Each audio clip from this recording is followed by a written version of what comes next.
Eric, I'd love to hear how you got your start. Oh gosh, how I got my start. How much time do we have?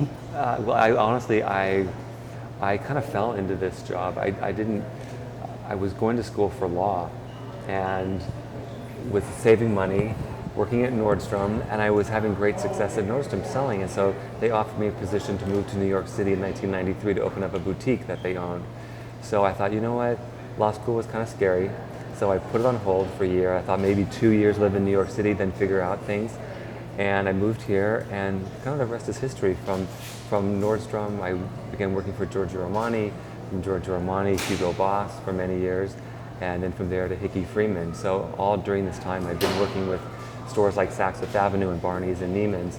And so now it's actually fun to come full circle and go back to the retail side as a fashion director.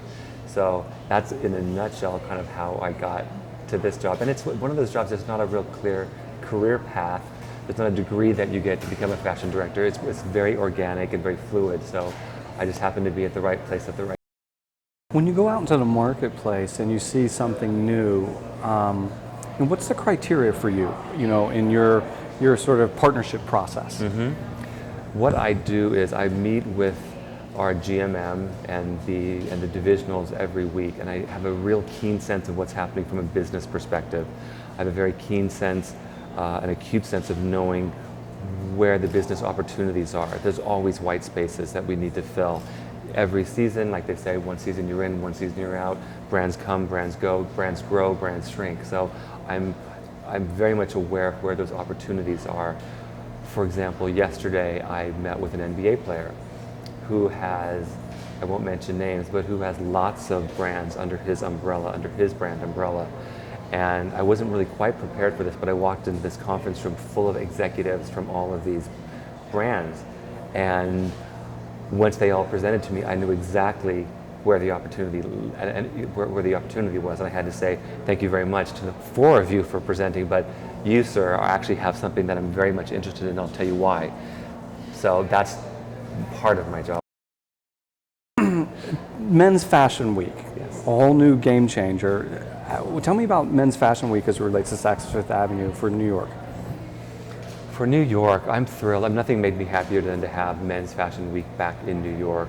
I was one of the first to go to London from the United States for LCM back in the day, and I was kind of a little jealous that New York didn't jump on the bandwagon sooner, but I was thrilled when we finally did. Everything is in flux right now, so it's kind of like we just launched it, and then the whole system is changing. Right. So what does that mean? What does it look like on the go forward? I don't have the answers.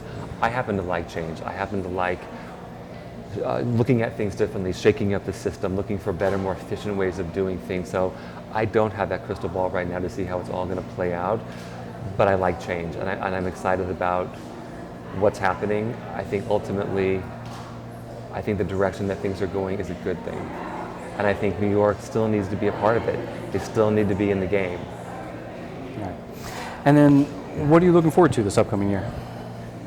I'm heading out. I'm heading out tomorrow actually to go to Europe. So I'll be there for 3 weeks, and then I come back, have a little time off, and then we go into the Men's Fashion Week. I'm just looking for those disruptors.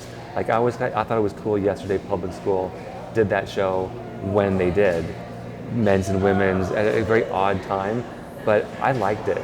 So I'm looking forward to Pitti. I think Raf is going to be really interesting to see what Sure. he does in Florence.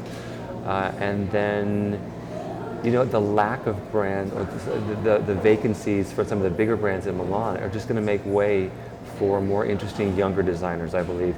It's what happened at Pitti. When all the big brands left Pitti, it made way for this show to become very youthful, very young, much more cutting edge.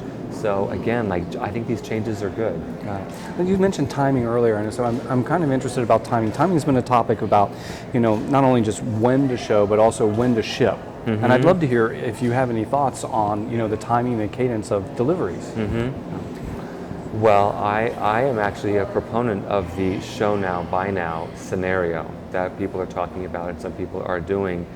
Ultimately, we're still going to need to do our jobs as buyers and retailers 6 months ahead of time. I don't necessarily need a big fashion show, but I do need to get in there early enough to place the orders on time so that we can get the deliveries.